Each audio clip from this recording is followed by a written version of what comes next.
કરવી છે રાજ્યની ઠંડીની તો રાજ્યમાં ઠંડીના બીજા રાઉન્ડની શરૂઆત થઈ ગઈ છે। હાલ સમગ્ર રાજ્યમાં ઠંડીમાં થયો છે વધારો। મોટાભાગના જિલ્લામાં લઘુત્તમ તાપમાનમાં ઘટાડો નોંધાયો છે। નલિયા 7.8 ડિગ્રી તાપમાન સાથે ઠંડુગાર છે તો કેશોદમાં 12.7 ડિગ્રી તાપમાન નોંધાયું છે। ગાંધીનગરમાં 13 ડિગ્રી, ભુજમાં 13.8 ડિગ્રી તાપમાન નોંધાયું। ડીસામાં 14 ડિગ્રી તાપમાન નોંધાયું છે તો અમદાવાદમાં 15 ડિગ્રી લઘુત્તમ તાપમાન નોંધાયું છે। પોરબંદરમાં 15.2 ડિગ્રી તો અમરેલીમાં પણ 15.8 ડિગ્રી જેટલું તાપમાન નોંધાયું છે।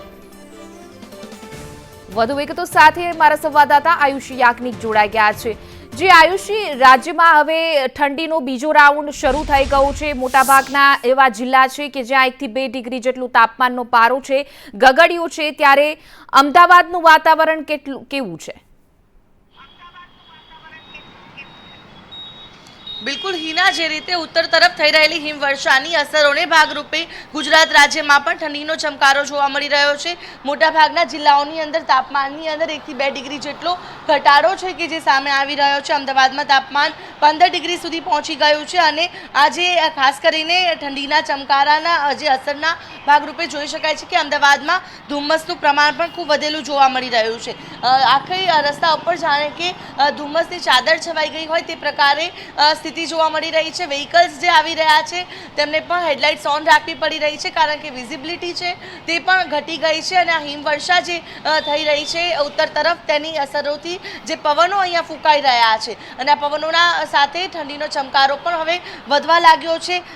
ગઈકાલે જે તાપમાન નોંધાયું હતું તેમાં આજના દિવસે જે નોંધાયું છે તેમાં 1 થી 2 ડિગ્રી જેટલો તફાવત છે તે પણ સામે આવ્યો છે। નલિયા 7.8 ડિગ્રી સાથે સૌથી ઠંડુગાર નોંધાયું છે તો ગાંધીનગરમાં 13 ડિગ્રી તાપમાન નોંધાયેલું છે। વલ્લભ વિદ્યાનગરમાં 16.8 ડિગ્રી, જ્યારે અન્ય કેટલાક જિલ્લાઓ છે કે જ્યાં જે તાપમાનનો પારો છે કે જે 16 થી 17 ડિગ્રી સુધી જોવા મળી રહ્યો છે।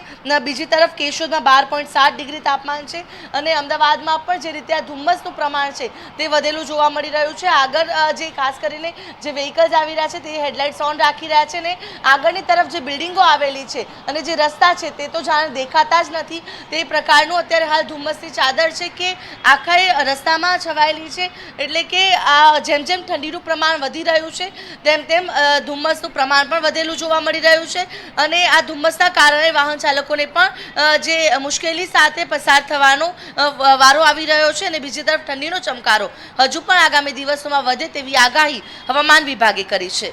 જી બિલકુલ આયુષી, અમારી સાથે જોડાવા બદલ આપનો આભાર।